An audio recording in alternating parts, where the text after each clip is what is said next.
Dear student, मैं doctor R S Yadav आपसे मुखातिब। आज के जो मेरा लेक्चर है वह है जर्मन भूगोलवेत्ताओं का योगदान, कंट्रीब्यूशन ऑफ जर्मन जोग्राफर्स। इस पीरियड को classical period of modern geography भी कहते हैं। इस क्रम में जो जर्मन जोग्राफर्स हैं, कुछ जोग्राफर्स के कंट्रीब्यूशन का मैं पार्ट फर्स्ट में आपको बता चुका हूँ। यह मेरा lecture MA previous geography geographical thought और जैसा कि सेकेंड ईयर में ह्यूमन ज्योग्राफी है, इन दोनों क्लास के लिए इम्पोर्टेंट है। हमने फर्स्ट लेक्चर में जो कंट्रीब्यूशन ऑफ जर्मन जोग्राफर्स था उनके बारे में बात की थी। वो थे कांट, रीटर और हम्बोल्ट। अब जो इसके बाद जो जो भूगोलवेत्ता हैं, जिनमें फ्रोबेल का भी हमने फर्स्ट लेक्चर में आपको बता दिया था। इसके बाद जो जो जो भूगोलवेत्ता बचे हैं उनमें पेशल, रिश्तोफेन, रेटचल और हेटनर हैं।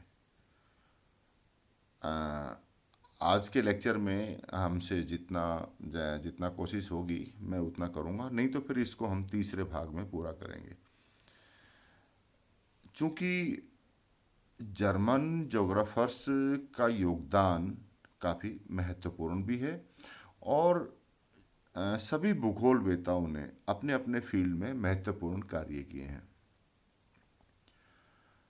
चूँकि इस काल में जो क्लासिकल पीरियड था, यहाँ पर भौगोलिक अन्वेषण कार्य यात्राओं और अन्वेषण के आधार पर किए जाते थे। यहाँ पर यह भी उल्लेखनीय कार्य है कि एक भूगोलवेत्ता अपने फील्ड में उपस्थित होकर भौगोलिक घटनाक्रम, भूदृश्यों इत्यादि सभी तथ्यों को, जिसे हम आनुभविक भी कहते हैं, अपने अनुभव और अपनी आँखों से देख करके उन चीज़ों को रिकॉर्ड करता है, उन तथ्यों को का लेखन करता है और उसके पश्चात वह अपने ग्रंथों के रूप में उसका लेखन करता है। तो अब हम इसी क्रम में जो हमारे जो जर्मन भूगोलवेत्ता हैं उनमें हम ऑस्कर पेशल, जिनका कार्यकाल 1826 से 1875 तक है, उनके विषय में बात करेंगे। ऑस्कर पेशल जर्मनी के प्रसिद्ध भूगोलवेत्ता व एंथ्रोपोलॉजिस्ट यानी मानव शास्त्री रहे हैं। भूगोलवेत्ता के रूप में वो जर्मनी के भौतिक भूगोल के अग्रणी विद्वान रहे हैं। प्रारंभिक समय में पेशल न्यूज़पेपर और पत्रिकाओं में उन्होंने पत्रकारिता का कार्य किया एवं 24 वर्ष की उम्र में वो सहायक संपादक भी बन गए थे। लेकिन पेशल ने इस दौरान जब पत्रकारिता का कार्य किया तो उनको विदेशी संबंधों, भू राजनीति तथा विभिन्न देशों के बारे में जानकारी प्राप्त हुई। चूँकि यहाँ उनका रुझान प्रारंभ से ही भौगोलिक क्षेत्रों में अधिक था, उनके द्वारा 1854 से लेकर 1870 तक दास आसलैंड नामक विख्यात भौगोलिक जो पत्रिका थी, उनके वो संपादन कार्य उनके द्वारा किया गया था। पेशल ने भू आकृतिकी, जिसे हम जियोमॉर्फोलॉजी कहते हैं, उस पर जो अनुसंधान किए, उससे भौतिक भूगोल के क्षेत्र में काफी विकास या एक क्रांति उत्पन्न हो गई थी, जिसके परिणाम स्वरूप भूगोलवेताओं जो उस समय के समकालीन थे, उनकी रुचि प्रादेशिक भूगोल, जो कि पूर्व में प्रादेशिक भूगोल या क्रमबद्ध भूगोल दो दो शाखाओं पर ही अधिक कार्य हुआ था, तो प्रादेशिक भूगोल के कार्य से हट करके वो लोग क्रमबद्ध भूगोल के के रूप में कार्य करने लग गए। इस युग में जो क्रमबद्ध भूगोल के रूप में जो अध्ययन हुए, वो काफी उच्च विश्लेषीकरण के थे। इसमें वैज्ञानिक लोग अपने आप को पहले जियोमॉर्फोलॉजिस्ट या क्लाइमेटोलॉजिस्ट कहते थे और बाद में भूगोलवेता। यानी यहाँ पर जो बात मैं आपको कहना चाहता हूँ कि पेशल ने जो कार्य किया, उसके बाद उस समय के जो जो क्रमबद्ध भूगोल के अंदर जो अध्ययन हुआ था, यानी उनका जो कार्य था, वह इतना प्रसिद्ध हुआ कि उस समय जो भी ज्योग्राफी के फील्ड में जो लोग काम करते थे, वो अपने आप को पहले भूआकृति वैज्ञानिक या जलवायु वैज्ञानिक कहते थे और बाद में अपने आप को भूगोलवेता के नाम से संबोधन करते थे। पेशल ने भूआकृतिक के जो वर्गीकरण किया, वह जेनेटिक क्लासिफिकेशन के रूप में किया था। उन्होंने पूर्ण समझाया कि किस प्रकार से जो भूवैज्ञानिक जो कार्य हुआ था उस वक्त, वो चरम पर था। यहाँ पर पेशल ने भूआकृतिकी के जो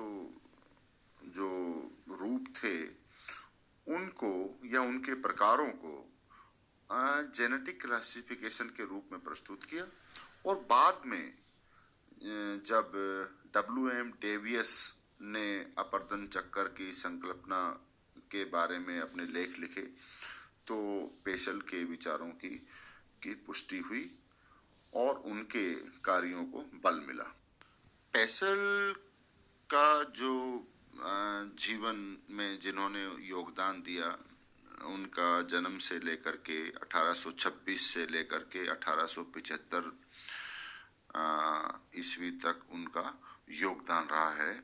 उन्होंने जो प्रमुख लेखन कार्य किए, उसमें history of the eras of discovery, यानी the age of discovery, history of geography और the new problem of comparative geography in regards to the morphology of the earth surface. इसके अलावा उन्होंने जो ग्रंथ लिखे हैं, उसमें इथेनोलॉजी, जो कि मानव जाति विज्ञान या नरजाति विज्ञान के ऊपर उनकी बुक थी। उसके बाद में उन्होंने 1876 में the races of man and their geographical distribution लिखा और उसके बाद 1877 में ऑन ज्योग्राफी एंड इथेनोलॉजी पर उन्होंने ग्रंथ प्रकाशित किया। भौतिक भूगोल, जो कि पेशल का प्रसिद्ध ग्रंथ रहा है, इस ग्रंथ का प्रकाशन उनकी मृत्यु के पश्चात 1879 में हुआ था, जो कि भौतिकी के ऊपर एक प्रसिद्ध ग्रंथ था, भौतिक भूगोल के ऊपर। ऑस्कर पेशल के जो ग्रंथ जो मैंने अभी आपको उपरोक्त बताए, इसके अलावा या इन ग्रंथों में जो चीज़ भूगोल या मानव भूगोल के रूप में हमारे सामने आती है, उन्होंने जो योगदान या उनके जो विचार थे, उनमें उन्होंने भूगोल के लिए तुलनात्मक विधि पर विशेष महत्व दिया। दूसरा, उन्होंने द्वैतता का जो चिंतन था उसको उन्होंने समर्थन किया था। थर्ड पे भौतिक भूगोल को विज्ञान का रूप देने का कार्य किया गया और उन्होंने मानव अध्ययन पर भी विशेष बल दिया। यहाँ पेशल ने जिस तुलनात्मक विधि पर जो बल दिया था या जिसके बारे में बात की थी, वह रिटर की तुलनात्मक पद्धति से प्रभावित तो हुए थे, लेकिन किंतु उनका कहना था कि एक महाद्वीप का दूसरे महाद्वीप के साथ तुलना करना एक बहुत कठिन कार्य है, चूंकि सर्वत्र जो परिस्थितियां हैं पृथ्वी पर वो समान नहीं है। उन्होंने कहा कि तुलनात्मक अध्ययन एक महाद्वीप का दूसरे महाद्वीप या एक विशाल क्षेत्र का दूसरे विशाल क्षेत्र के साथ नहीं हो सकता। हाँ, हम एक छोटे किसी स्थल रूप की तुलना दूसरे स्थल रूप से कर सकते हैं, या हम पृथ्वी की जो स्थलाकृतियां या स्वरूप हैं उनको एक एक करके हम उनकी तुलना कर सकते हैं।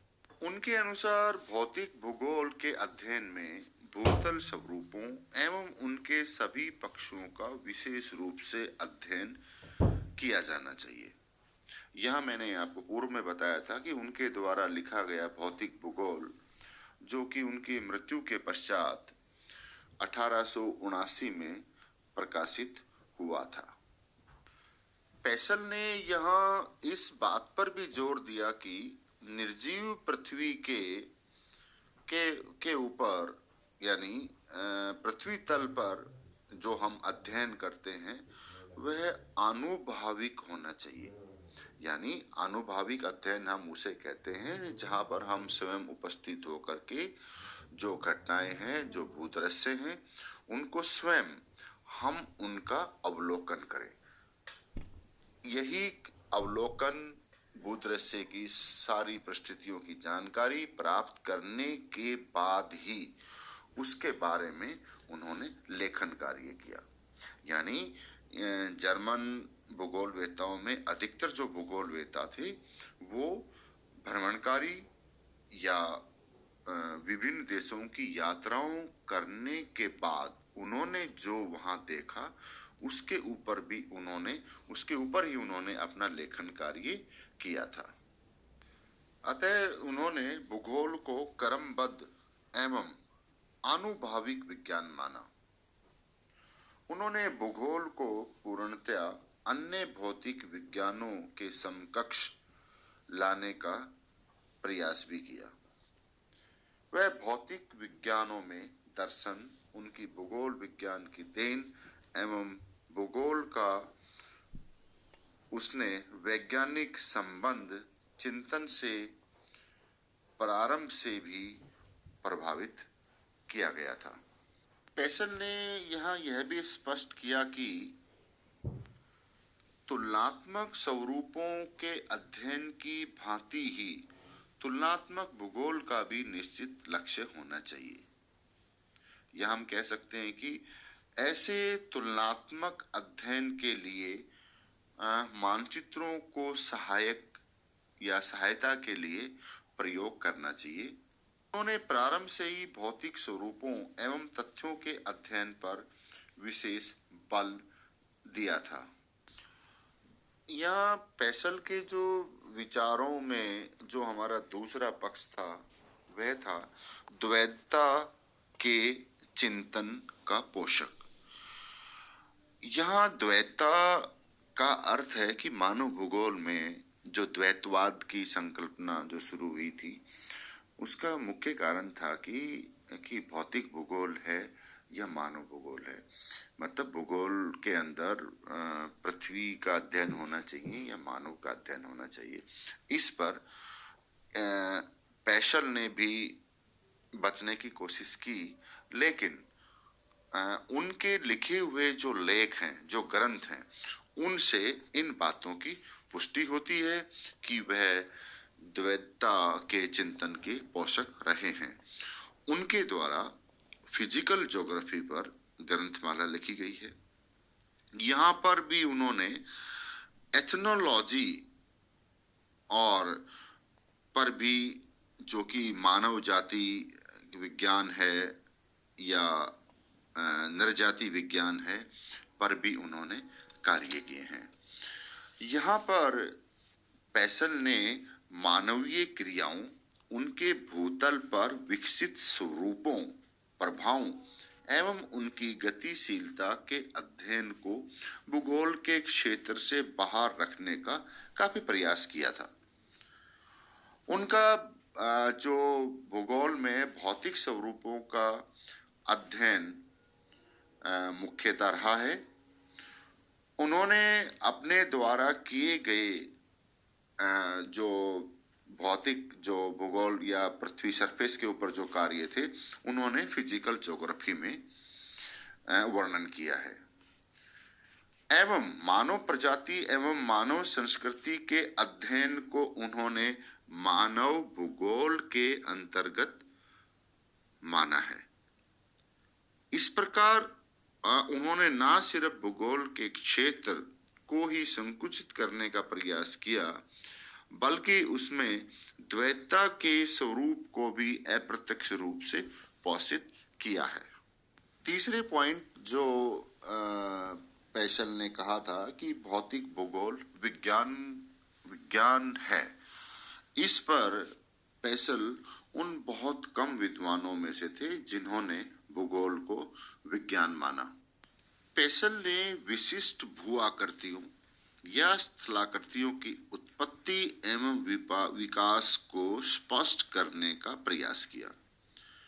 इस प्रकार उन्होंने पहली बार उत्पत्ति के आधार पर भौतिक स्वरूपों के अध्ययन में विशिष्टता लाकर भौतिक भूगोल में तथ्यात्मक अध्ययन में क्रांति की शुरुआत की थी। उनका वास्तविक स्वरूप इससे स्पष्ट हुआ कि कोई स्थलाकृति या कोई भू आकार या भू आकृति कैसे अपने वर्तमान स्वरूप में प्रदर्शित होती है। वास्तव में इन पेशल के द्वारा जो जियोमॉर्फोलॉजी की संकल्पना को साइंस के रूप में या एक विज्ञान के रूप में लाने का कार्य किया गया था। इसके पश्चात जो डेवियस का स्थलाकृतिक विज्ञान विकसित करने में महत्वपूर्ण योगदान रहा था। चौथे पॉइंट पर जो मानव अध्ययन है वह हमें इनके संपूर्ण जो भौगोलिक कार्य किए गए हैं उससे स्पष्ट रूप से परिलक्षित होता है कि इन्होंने मानव के अध्ययन पर भी बल दिया था।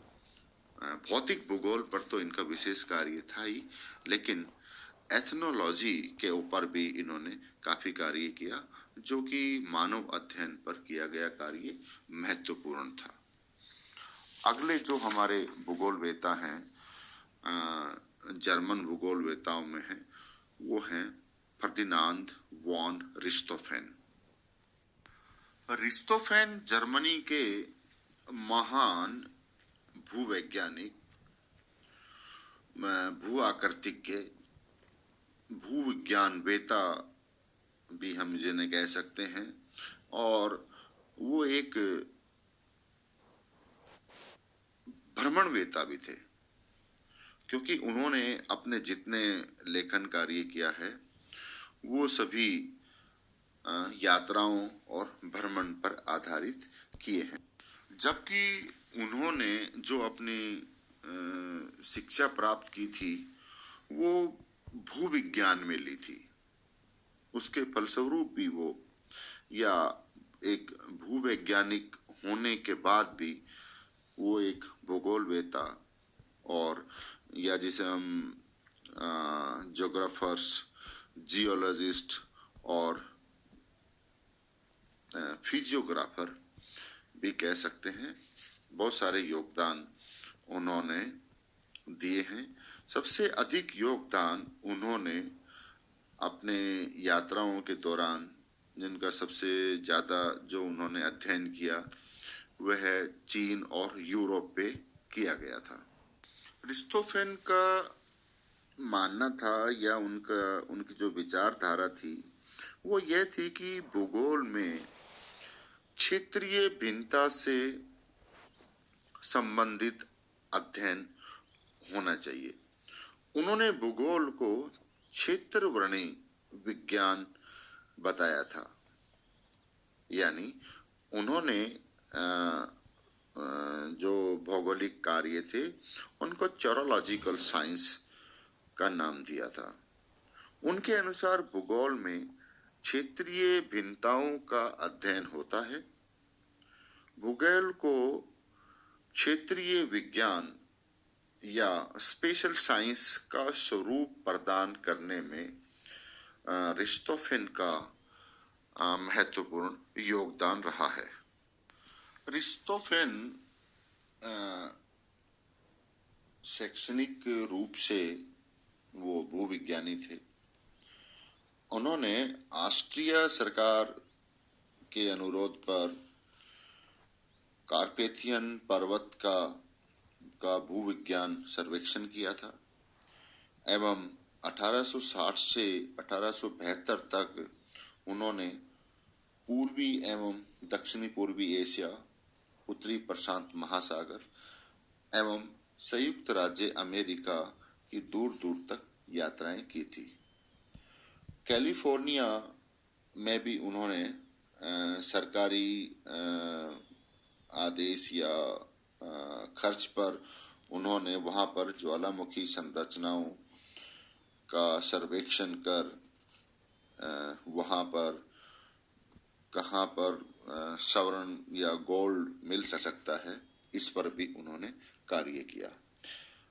यहाँ पर शंघाई जो चाइना ने उन्होंने आमंत्रित किया गया कि वहाँ के खनिज संपदा और आर्थिक विकास की संभावना पर सर्वेक्षण कार्य अरिस्टोफेन को सौंपा गया था। यह भी एक काफी लंबा कार्य रहा था जो कि उनके द्वारा किया गया। यहाँ पर ऐसा भी कहा जाता है कि जब अरिस्टोफेन चीन गए थे, वहाँ की खनिज संपदा और आर्थिक विकास की संभावना की रिपोर्ट का कार्य उनके द्वारा किया गया, तो वो एक भूवैज्ञानी की भांति चीन गए थे और जब वो वापस लौटे तो एक भूगोलवेत्ता बन के लौटे थे। उन्होंने चीन के अपने प्रवास के दौरान उन्होंने चीन का भूगोल 5 खंडों में प्रकाशित किया था, लेकिन यह कार्य वो अपने जीवित रहते हुए पूर्ण नहीं कर पाए थे। चीन की यात्राओं पर आधारित अध्ययन का जो कार्य था वह उन्होंने 5 खंडों में किया था।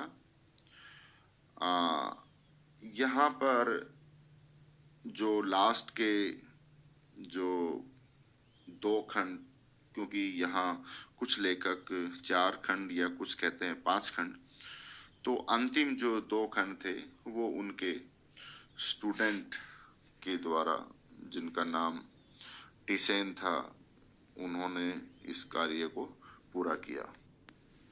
चीन के भौगोलिक ग्रंथ के अलावा इन्होंने स्थलाकृतिक विज्ञान पर भी 3 खंड लिखे और इन तीनों खंडों में जो टोपोग्राफी के विषय में अलग अलग बातों का विवरण दिया गया है।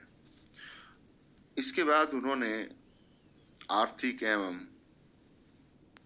खनिज भूगोल, आर्थिक एवं खनिज भूगोल लिखा गया तथा बाद में इन्होंने भूगोल की समस्याएं एवं विधि तंत्र पर ग्रंथ लिखा। उसके पश्चात शोध यात्रियों के लिए एक निर्देशिका भी इन्होंने जारी की थी और इन्होंने चीन के ऊपर एक मानचित्रावली का भी कार्य किया था, जो कि उनके मृत्यु के पश्चात लगभग 1905 के बाद इसका प्रकाशन हुआ था। अरिस्टोफेन की जो विशेष रुचि थी वह स्थलाकृतिक विज्ञान एवं संरचना के क्रम में रही थी। उन्होंने डेवियस की भांति स्थलाकृतिक विज्ञान में महत्वपूर्ण कार्य किया, परंतु कई अर्थों में उनकी भूगोल को देन डेवियस से भी कहीं अधिक महत्वपूर्ण है, क्योंकि उन्होंने स्थलाकृतिक विज्ञान के अध्ययन को ही भूगोल का अंतिम लक्ष्य नहीं माना। उन्होंने जलमंडल, आर्थिक भूगोल, प्रादेशिक एवं क्षेत्रीय वर्णन, राजनीतिक व ऐतिहासिक भूगोल, यातायात, मानव बस्तियां इत्यादि पर भी अनेक शोध प्रकाशित किए एवं अपने लेखों में इस बारे में लिखा है। उन्होंने भूगोल को एक प्रकार का क्षेत्र विवरण विज्ञान या ज्यूरोलॉजिकल साइंस होने का पक्ष लिया था। डियर स्टूडेंट, आज के लेक्चर को हम यहीं समाप्त करते हैं। मैं उम्मीद करता हूं आपको इससे अवश्य लाभ मिलेगा। हम जो शेष जो जर्मन भूगोलवेत्ता हैं उन्हें हम अगले लेक्चर में डिस्कस करेंगे। जय हिंद।